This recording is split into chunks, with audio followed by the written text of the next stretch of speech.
leaving my ears ringing. Pale azure light rippled over the hawk's features. The temperature plunged. Frost bloomed across every surface. The air sparkled with tiny ice crystals, and the raven's icy prison creaked and groaned. Then it exploded. I recoiled as ice peppered me, ice and frozen black feathers. The frosted shards tumbled to the ground, and with them, pieces of the raven. Its body had shattered along with the ice. The white hawk fluttered to the path, landing at my feet, and fixed a steady, blue-eyed stare on mine. "Saber." Riker's low, clear voice was so familiar, yet now that I'd heard it with my ears instead of only inside my head, it sounded like a stranger's.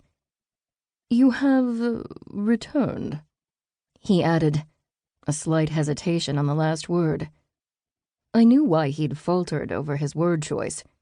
He wasn't referring to my physical whereabouts, he was talking about my mental state. I'd returned to normal. This wasn't the first time I'd dissociated and lost track of the world around me, but I didn't usually end up in the middle of a forest with no clear recollection of how I'd gotten there.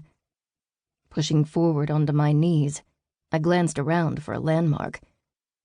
"We must speak, Dove," Riker said after a moment. "I cannot wait any longer." "Speak?" I repeated roughly, my attention swinging back to him.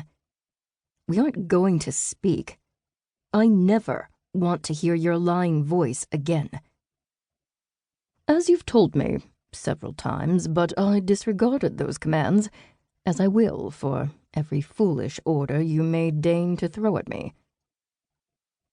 Rage ignited in my chest, and a familiar grind of impending violence scraped across my ribs.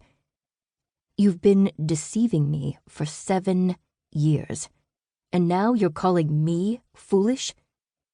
I shoved to my feet, my teeth bared at the Fae. "You arrogant, lying son of a—" "There are no bitches in my lineage," he interrupted, "but I will admit my unfortunate predilection for both arrogance and deception." I sucked in air through my nose. Straightening my sling, I strode away from him, hoping it was the opposite direction to wherever I'd been heading before returning to my senses. I had no idea where I was. Straining my mind, I sorted through vague memories from the past day or two, feeding the rescue's animals, eating dinner with Dominique and Greta, and meandering around the pastures. It was like watching old video footage through a dirty window with no sound. I recognized the places and activities, but I felt no connection to the memories. The last clear memory I had was of the orchard covered in ice.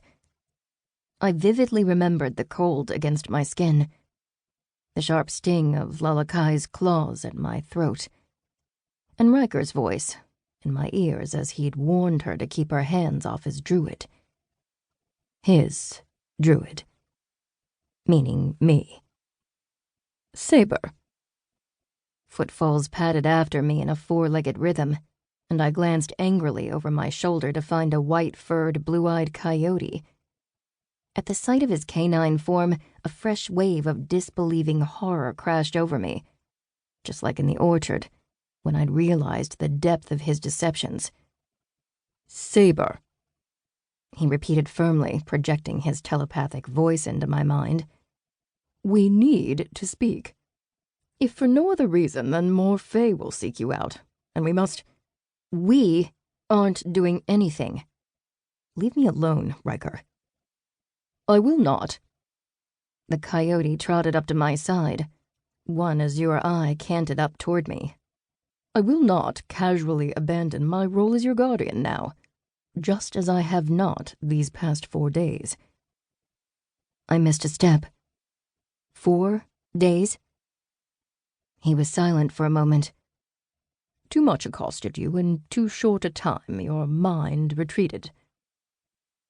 My chest expanded with a deep breath, and I blew the air out slowly. I didn't normally dissociate.